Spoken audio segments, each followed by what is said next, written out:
Nice. Ini yang gue tunggu. Ini akan jadi pintu masuk, bro. Untuk podcast orang dewasa Versi hari Minggu, bro. Kayak, kenapa? Lu mau ketawa ya? enggak, gue gak mau apa. Pasti lu mau ngeledekin Taichi ya? Oh enggak. Jahat Jadi, banget orang. mertua gue pagi-pagi Taichi, Vin. Enggak, lebih ke wushu kan. Wushu atau Tai Chi atau Wing Chun. Kayak siapa? Deddy Corbuzier. Mungkin ini hidup orang dewasa. Gimana kayak? Gimana? Apa sih Bim yang lagi banyak orang alamin nih sekarang ya? Kalau dari 2 tahun 3 tahun belakang tuh kan kayaknya ada film-film yang mengangkat isu-isu sandwich generation. Generational gap. Enggak, sandwich generation maksud gua. Oh, sandwich generation. Kayak si satu kakak 7 Ponakan. mm, Oh, slice of life. Slice Ya. of life. Home Sweet Potongan-potongan kehidupan. Loan. Dan banyak emang diambilnya sudut pandang anak-anak yang terzolimi oleh keluarganya. Home Sweet Loan kan jelas terzolimi. Walaupun dia belum punya anak, tapi kan dia sandwichnya di antara papa dan Saudara-saudaranya yang nggak Iya, berguna saudara itu. itu. Tapi lo ngalamin gak sih? gue saat ini. Iya lagi. Seru. Kan kita perannya banyak, Kel, saat ini. Ternyata pasien nomor 1 adalah orang di depan saya sendiri. Mau denger cerita saya? Ayo dong, boleh dong. Bukan pasien, ini kita temen lah. Temen dewasa. Asik, pendengar kita namanya temen dewasa. Oh, kita temen nih? Gue pikir kita sahabat. Ya. Lu mau cerita dari mana, bro? Enggak, tapi itu balik ke peran kita, peran. Oke. Dulu peran gue seorang anak. Yang lengkap dong. Anak bungsu yang manja, yang minta dibeliin Beyblade, baru dibeliin HP, HP-nya hilang. Nah, nonton gue. Episode kemarin betul. Oke. Iya, maksudnya anak bungsu, punya kakak laki-laki yang Iya. usianya lumayan lah 5 tahun gitu. Terus Bedanya ya. terus kayak gue menjadi anak yatim pada saat usia gue mungkin lagi butuh-butuhnya sosok bapak gitu. Anjay. Itu jadi peran lagi jadi peran anak, terus jadi adik, anak bungsu, terus jadi anak yatim tuh perannya berbeda. Berubah tuh ya. Berubah. Terus menikah jadi suami, punya anak Jadi tambah bapak. lagi jadi bapak. Kita tuh sebagai laki-laki berarti evolusinya gokil ya, bro ya. Gokil bro, dari anak bandel sampai jadi bapak. Iya, jadi harus punya prioritas hidup ya. Bener, switch mode-nya tuh Lumayan berasa. ditekan juga untuk Apa sih, bro, yang paling berasa kalau misalnya lu deh kan gue ngalamin lagi nih dari sandwich generation ini. sandwich generation Yang paling gua berasa deh, bro. rasakan ya orang tua gue tinggal satu gitu ya. Pada saat gue jadi anak tuh kan pada saat gue menikah gue jadi punya orang tua tambahan lagi. Iya. Itu tekanan juga tuh. Bukan Itu tekanan kita sih, mau lebih- jadi satu episode sendiri yang itu. Nggak usah. Intinya sandwich generation yang gue rasakan punya orang tua terus tambah punya anak, tanggung jawab semakin besar, prioritasnya juga mesti diatur lagi. Oke. Sesimpel lo punya pemasukan, lo keluarinnya kemana harus diatur gitu sih. Oke. Jadi yang paling berasa apa? Lebih finansialnya berarti ya? Kalau gue masih ada di finansial. Finansial. Oke. Perannya gue rasa gue masih bisa menjalaninya secara tepat lah. Jadi bapak gue mesti gimana, jadi anak gue jadi gimana, jadi suami nanggepinnya gimana. Karena kan bayangkan jadi suami dan jadi anak, kita bersinggungan sama perempuan yang istilahnya udah hidup lebih lama sama kita dan sekarang hidup bersama dengan kita. Gimana tuh kita istilahnya punya dua wajah atau enggak kita punya menyikapi kalau sama ini gimana, kalau sama ini jangan gini, kalau sama ini gimana, sama ini jangan gini gitu. Tapi lu akan capek nggak sih, bro, kalau misalnya lu harus berganti-ganti terus tuh? Sebenarnya nggak ganti secara 180 derajat sih, Atau on off kayak yang lu on bilang off tadi. yang itu on off modenya tuh mesti berganti itu. Kalau menurut gue mungkin nanggepin lu ya tadi ya, mungkin lu kayak lebih ke sinkronisasi nggak sih, bro? Sinkronisasi bisa. Gue selalu bilang kayak it takes two to tango gitu. Tapi lu kalau misalnya komunikasi sendiri gimana? Sama? Misalnya sama nyokap lu deh gitu. Ada momen-momen dimana gue kadang-kadang masih seperti anak yang kecil. Oh. Dia perlakuan seperti anak yang kecil. diperlakukan atau lu ngerasa lu Dan gue ngerasa jadi barengan, Oh, jadi sinkron nih. I see. Dimana gue bisa kadang-kadang diperlakukan gue kayak nggak mampu, kayak masih anak kecil. Kadang-kadang gue juga memperlakukan diri gue kayak masih childish yang suka marah, snap tiba-tiba sama kelakuan nyokap gue. Gue tuh nggak suka banget di chat sama siapapun, tapi yang paling sering adalah nyokap gue. Manggil nama doang di chat, tek, Bim. Ca kalau gue Ca. Oh, Ca. Ca. Terus gak dilanjutin bawahnya apa? Kayak kesannya ada sesuatu yang serius nih. Serius. Atau enggak penasaran gitu apa gitu. Ternyata abis itu pas ditanya kenapa tadi manggil gitu. Misalnya pas ketemu lagi gitu. Karena gue nggak langsung balas kan. Gue kayak kadang-kadang gue suka. Bukan kadang-kadang gue selalu akan nunggu apa. Gue Lo nggak akan. emang gak tinggal satu rumah sama nyokap lu? Kok harus Depan-depanan. Oh, depan-depanan. Enggak suka ngechat gitu pada gue lagi di sini di kantor. Oh iya. Ngapain nih? Mau ngapain pulang ini? Ada apa? Ada atau enggak misalkan mobil mau pakai ya misalkan besok gitu atau Sabtu ini ngomongin gitu tapi mesti ada ca-nya dulu, manggil dulu. Gue sampai kenapa? Oh iya, mama lupa ngechat lanjutannya. Apa ya? Aduh lupa lagi. Dah, itu kayak itu biasa. Tapi kalau misalkan dia lupa dia inget lagi, oh ya mama tuh sebenarnya mau gini-gini. Kenapa nggak ngomong dari tadi? Misalkan mau nitip apa, something yang gue dari luar kan, karena gue dari luar dia nitip apa, terus dia ngomong pas dia lupa ngechat, terus dia ngomong pada saat gue ketemu ngobrol tuh kayak, ya mama kenapa nggak ngomong dari tadi gitu. Udah sampai rumah Komunikasi nih, balik lagi komunikasi Komunikasi kan. ya. Selain itu juga kayak, selain gue nggak suka di chat cuman gitu doang, tapi gue juga nggak serk kalau misalkan di istilahnya dimintain tolong yang padahal dia bisa lakuin sendiri. Contohnya bro. Aduh, belanja online kayak. Wah, tapi kan banyak juga Betul, tapi padahal dia bisa lakukan. Dia udah bisa pesen Grab ke mana gitu. Iya. Kadang-kadang nggak bisa gitu. Atau nggak minta, ya balik lagi financial. Mama butuh tambahan OVO segini dong, transferin. Di mana gue lagi ngapain nih, karena lagi syuting ini tiba-tiba dia minta, kan gue nggak bisa langsung, kan gue sedangkan dia mau pergi gitu. Padahal dia bisa lakuin sendiri. Iya, ini relate banget sih, maksudnya cerita ini tuh gue sering denger. Lu juga pernah kan? Gua sebelum gua menjawab, gue juga pernah. Kalau misal ditanya pernah. Tapi gimana menyikapinya beda. Gua di usia yang masuk ke anjir asing 2 episode nih ngomong masuk usia gitu, kayak mesti tebel banget nih orang dewasanya. Menurut gua belajar bahwa kayak ternyata tuh kita juga sebagai orang dewasa bisa mengambil sikap. Gitu, kayak boundaries tuh bukan berarti kita menjauhkan. Boundaries bukan berarti. Oke. Misalnya kayak gue lagi di momen kerja nih. Kalau memang gue bisa, gue bilang bisa. Tapi kalau misalnya nggak bisa, gue nggak harus bales saknyet kalau bahasa Jawa. Iya. Dan itu memang butuh training gitu, butuh latihan. Karena gue ada momen-momen dimana kayak anjir ganggu banget nih. Tapi itu berangkat dari rasa bersalah gue gitu. Kalau gue nggak bales nanti gini. Jadi gue belajar sekarang, oke, gue punya prioritas. Misalnya lagi kerja, ya kerja. Pada saat di tengah-tengah kerja itu lagi ada kayak misalnya tiba-tiba harus ini, yang nggak bisa gitu. Kayak baru aja terjadi pagi ini. Gue sampai kantor itu biasanya jam 9. Paling cepat 8:30. Ketika misalnya 8:30 minta dianterin beli ini beli itu, ya gue bilang kalau misalnya mau jam segini gitu. Jadi gue mencoba untuk set boundaries itu. However, gue harus akuin tuh nggak gampang sih bro. Tapi itu terjadi nggak? Atau ya nggak bisa dong kan mama baru bisanya segini gitu kan? Ya udah kalau misalnya itu, oh ya udah kalau gitu nggak bisa antar gitu. Oh. Kadang memang dan nggak masalah. Kadang memang bunga-bunga obrolan, bunga-bunga kata-katanya itu yang membuat kita yang di tengah-tengah nih jadi kayak bingung gitu ya, kayak kesulut lah. Iya, mudah kesulut. Karena balik ke komunikasi ya. Selama lu menggunakan 3 magic words kayaknya masih bisa di 3 magic word apa sih? Abra kadabra ya? Abra kadabra ala kazam. 4 dong. Kadabra, Abra kadabra. Abra kadabra. Oh, abra kadabra. Ala kazam.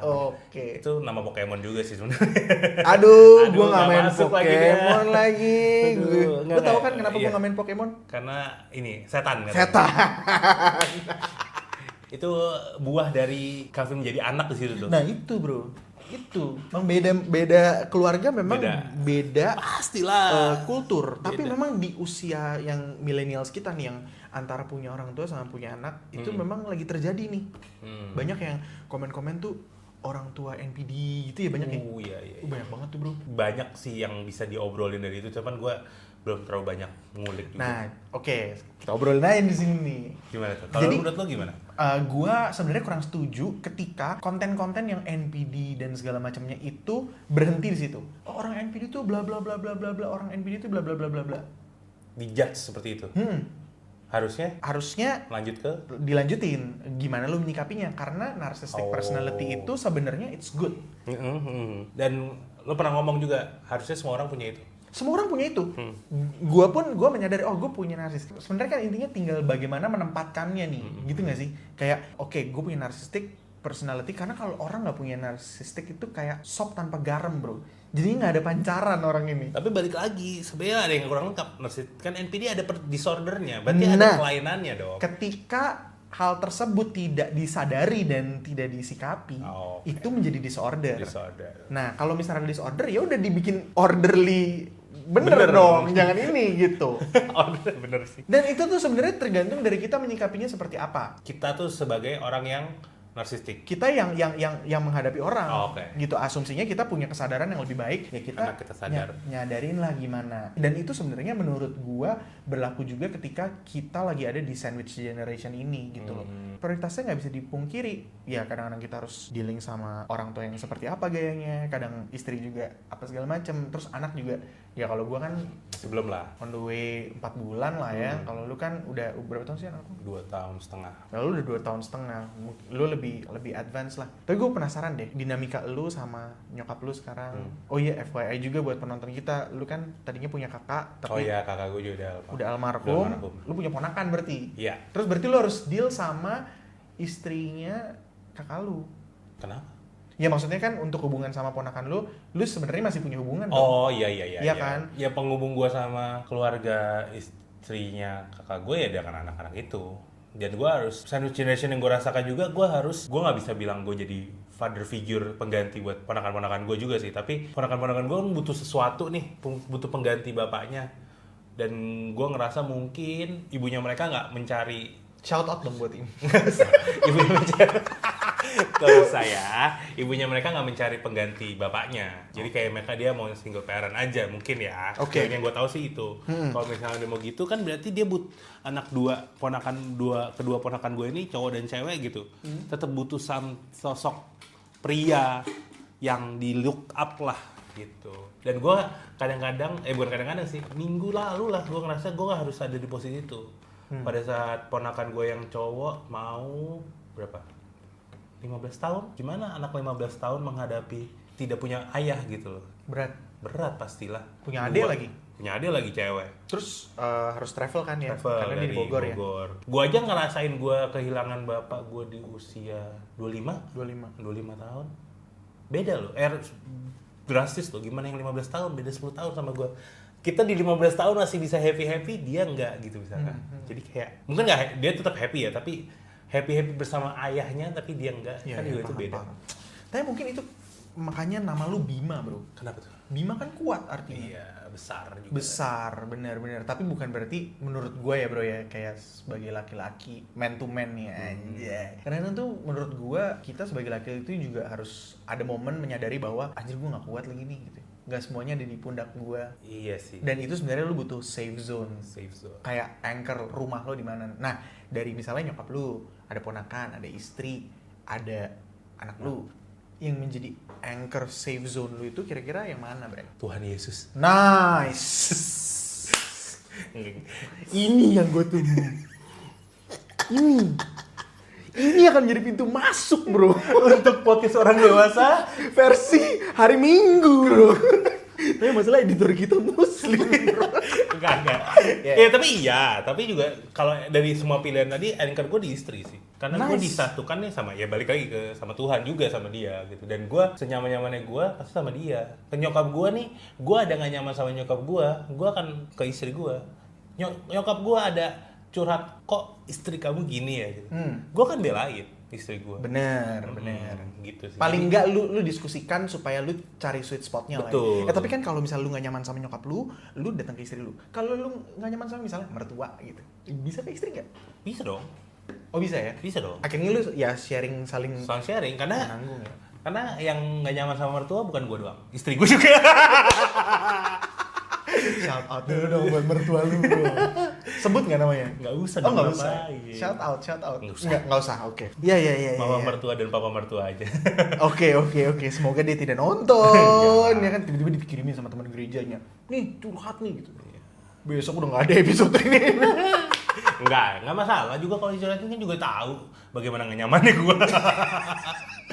Kalau lu nyaman nggak? Apa nih? Spesifik dong. Ya nggak tadi kalau misalkan nih, soal safe zone juga safe zone. Safe zone gua, istri dan anak gua. Waktu itu sempet tuh Bim ada istilahnya awal-awal pernikahan gua kayak kenapa? Lu mau ketawa ya? Enggak, gue nggak mau apa. Pasti lu mau ngeledekin Taichi ya? Oh enggak. Jahat Jadi, banget orang. Istri gua kan Cindo. Cindo. Bima nih suka ngeledekin nih Apa? mertua gua pagi-pagi Taichi, Vin. Enggak, lebih ke wushu kan.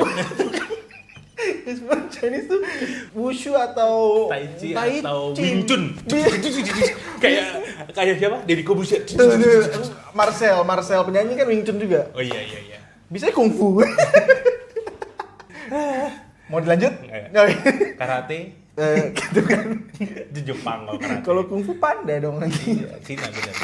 Kalau karate Jepang, kalau taekwondo Korea. Taekwondo Korea. Bisanya Shaolin. soccer. Gue tuh safe zone gue adalah istri gue bro. Tapi memang di awal pernikahan itu pasti ada tuh bro masa-masa sinkronisasi. Kayak Avatar kan sama burung itu. Nah, Naga kali, masa burung iya, sih? naga. Bukan naga juga, nggak keluar api. Burung gede. Iya. Burung, dia sama burung kan dia harus Dinosaurus. sinkron. Dinosaurus. Tapi kayak bukan deh bro. Akra, apa? Apa? Ikra ya. Dia juga tidak tahu. Jadi memang ada perbedaan love language. Oke. Jadi waktu itu ini belum sempat pernah gue bahas juga sih, kayak waktu itu kan kayak curhat lah sama lo kayak gue ngerasa nih perbedaan kemampuan financialnya Financial, nih di pekerjaan. saat gue lagi butuh modal apa segala macam, istri gue butuh Jalan-jalan. gitu. Wah dia jalan-jalan Senengnya nih. happy-nya itu. Happy-nya itu gitu. Tapi pada akhirnya gue ada di satu kesadaran karena gue sebagai aktor ya bro ya. Lu berbohong dong berarti. Tergantung bro, kejujuran itu tergantung perspektif. Oke, baik. Iya kan? Jadi gue misalnya gue baca skrip nih, gue percaya banget nih si ini karakternya ini perasaannya ini, sampai tiba-tiba kok gue nggak punya, gue sadar ya, bukan sholat, Iya. bukan sholat gitu kan, sadar gitu, karakter ini aja yang fiktif, gue berusaha mendalami perasaannya, kok gue nggak Istri berusaha lo mendalami. Di situ gue langsung sadar, jadi Guyur air lu. wushu. Gue sadar bahwa istilahnya ya memang mungkin kesenangan dia itu, kebutuhan dia itu, dan kenapa ya gue kok ngerasa gini, tapi kesannya dia tuh ngerasa itu bukan sesuatu yang salah. Oh, gue gali lagi bro, ternyata ada perbedaan love language gitu. Love language-nya dia misalnya apa, gue memberinya apa, menerimanya apa, dan itu menurut gue jadi momen sinkronisasi ketika kita saling mengkomunikasikan. Lo love language-nya ini ya? Mau ngelucu dia tapi mau lucu lama, tapi gue lupa bahasanya Gue apa kasih sih? waktu deh bro. Lo love language-nya physical touch. Ah enggak, bener itu bener. Physical Attack. Maksud gue itu. Iya. Enggak lucu. Nggak Udah, lucu. bye. Kalau itu bapak gua ke gua dulu waktu kecil. Ntar kita bahas. Masa itu love language sih, Pak? Batak bro, Oh, ya wajar lah ya. Tadi sampai mana ya? Ya kita obrolin lah, Obrolin. kita obrolin. Akhirnya ada yang ditolerir atau gimana? Soal love language. Sebenarnya bukan ditolerir ya. Lu semudah tinggal chat GPT aja love language gue ini ntar dikasih tahu. Iya. Tapi yang menjadi tantangan adalah bagaimana informasi apapun, wisdom yang lu dapat, lu implementasikan dalam kehidupan sehari-hari. Dan itu memang butuh proses. Betul. Mudah nggak mudah, itu tergantung orang tuanya, butuh proses. Terus juga gue ngerasa bahwa ya itu ya bro yang lu bilang tadi, sampai lu menikah, Olive umur berapa? Kan gue menikah 3 tahun lalu, tahun ini kita berapa? 35? Saya 31 lah. 32, 33. Olive nikah sama lu 32, 33. Dia 31, gue 32. 30 tahun lu dia sama ya Orang bapak tuanya. ibunya. Jadi ketika lu dipersatukan, gue punya kesadaran bahwa ya pasti dia punya baggage, gue punya baggage. Iya. Gitu. Tapi gue juga punya kesadaran ketika udah menikah, yang menjadi prioritas gue itu adalah istri dan anak. Waktu itu belum ada anak, jadi slightly lebih mudah lah. Oh, istri gue gitu. Dan di situ bertumbuh menjadi anchor dan akhirnya sekarang punya anak gitu. Kesadaran ini yang akhirnya belakangan membawa gue kepada pengertian bahwa ketika misalnya kita ngobrol sama orang tua, panjang-panjang sabar dan lebih mencoba memahami dari language mereka gitu. Terkadang misalnya kalau gue ya, lu bilang tadi di masa lalu mungkin ngobrol gak sih sama orang tua pas masa kecil gitu ya. Gue tuh tipe yang ngobrol banget bro. Oh, oke. Kenapa gue seneng ngobrol tentang firman, tentang Tuhan? Gue baru sadar ternyata dari kecil gue dididik seperti itu. Ngobrolin firman. Ngobrolin firman bro. Firman yang depan rumah kan? Mas Firman. Bercanda. Firman Ya. Utina. Jago dong. Ngobrol gitu. Ngobrol gitu ya? Ngobrolin. Usia berapa tuh, Gel? Kalau lo inget. Apa sampai gede? 3 SD bro. Wow. 3 SD gue. Sampai besar? Sampai gede. Dan ketika gede, pasti udah punya tuh bro, cabang. Gue gimana, ya orang tua gimana. Dan itu sempet ada, ini salah men, kayak gini. Ini mestinya begini gitu. Nah tapi akhirnya gue belakangan sadar nih ya, dia punya cara begitu ya, gue gini. Yang penting nggak usah didebat. Jadi ya didengerin aja gitu. Terkait ngomong firman juga ya, kan gue juga tergabung dalam community suami istri gitu kan. Early marriage gitu di gereja gue. Oh ya? Heeh. Lo jadi kakak pembina gitu dong? Baru ditunjuk lah. Jadi gue Sandy Morse. engkau kakak pembina pramuka sih bang. Terus dari itu tuh gue tuh suka live group itu gue lakukan mungkin dari zaman gue pemuda lah, zaman sebelum nikah gitu gue live group pemuda-pemuda gitu sama leader gue waktu itu Kadrata gitu kan ya. Shout out buat Kadrata. Ya. Dia tuh suka kita bahas ada topik dari Alkitabnya, ada dari segala macam lah. Sampai kemarin gue menikah, sampai gue punya LG itu juga, gue tuh suka bukan awkward ya, lebih kayak ngebahas firman, ngebahas ayat gitu tuh, ya udah jadi bahas aja gitu. Tapi untuk untuk sharing soal kehidupan kita sendiri, gue malah lebih nyaman gitu loh ke orang-orang yang istilahnya satu sepatu lah, sama-sama di tahap yang lagi baru menikah di bawah 10 tahun segala macam. Gue lebih nyaman pada saat gue sharing soal apapun yang gue lakukan, update kehidupan lah intinya. Gue butuh kayak kita ini update Ini kehidupan. nyaman berarti kan? Aman. Aman apa nyaman? Aman dan nyaman. Aman dan nyaman. Oke. Iya, kayak gitu tuh enak. Tapi pada saat harus ngebahas firman, pemahaman gue soal firman tuh gak segitu besarnya gitu loh.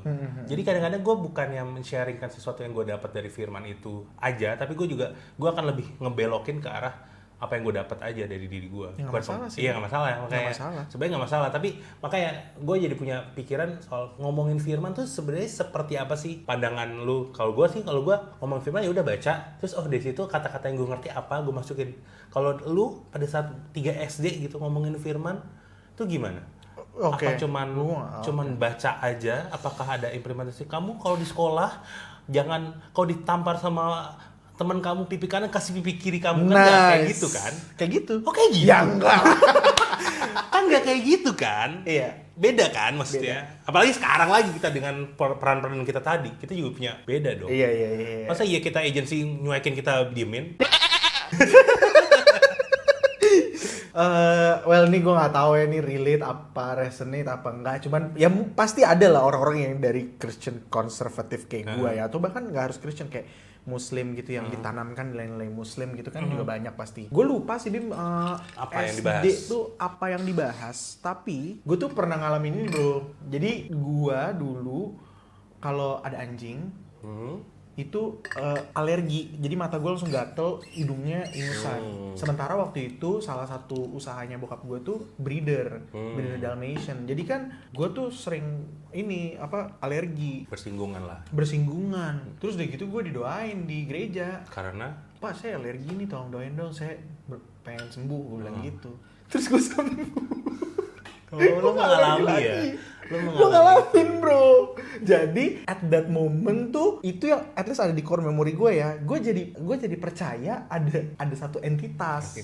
Jadi ketika ngobrol kayak seolah kita lagi ngobrol ya berdasarkan pengalaman gue gitu. Tapi kalau tadi bahasa lo kayak misalnya ngobrol firman tuh seperti apa gitu ya. Sebenarnya itu sesimpel kayak gue tuh sharing buku yang lo baca. Iya bener. Terus gue sebagai pribadi tuh gue ngomong sama Kavin Sultan nih, gue bilang ke dia, lu kan pinter banget ya gitu. Gue tuh pengen deh membedah apa sih yang ada di kepala lu, misalnya lu bisa nggak dapet nilai jelek, gue bilang gitu. Dia bisa lah kak gitu. Lu kalau misalnya belajar apa langsung inget atau apa? Dia bilang ya kurang lebih kayak begitu, karena dari kecil dia tuh photographic memory gitulah ya. Probably, tapi di bahasanya dia tuh bisa membaca lebih awal. Jadi mungkin usia 2 dia udah bisa. I don't know lah. Maksudnya gue nggak inget pasti, tapi lebih cepat. Oh oke. Soalnya gue itu ngerasa gue nggak bilang gue jenius, tapi ketika gue melihat sesuatu gue kayak bisa melihat pola gitu loh. Misalnya ini terus kesamaannya sama ini. Oh dibilang itu juga ada kepintarannya itu. Maksudnya gift-nya itu ada. Dan ketika misalnya gue baca firman tuh biasanya gue ngeliat pola aja sih Bim. Kayak anjir ini misalnya kayak jadi gue bisa ngeliat pola dan itu yang kebawa sampai sekarang gitu. Bahkan baru tadi pagi sih ya gue baca gitu. Jadi gue bisa melihat polanya ini dan gue mencoba menerapkan itu ke kehidupan. However, gue juga banyak gagalnya bro, maksudnya ya lu tahu sendiri lah, maksudnya meskipun Kristen-Kristennya lu, Kristennya gue kompak-kompaknya bikin konten sama bokap juga kan istilahnya hubungan kita dinamis banget juga kan gitu. Gue juga dibesarkan juga bukan dengan didikan yang sempurna juga gitu, tapi ya tergantung kita menyikapinya. Nah ini yang sebenarnya gue pengen suarain gitu ya.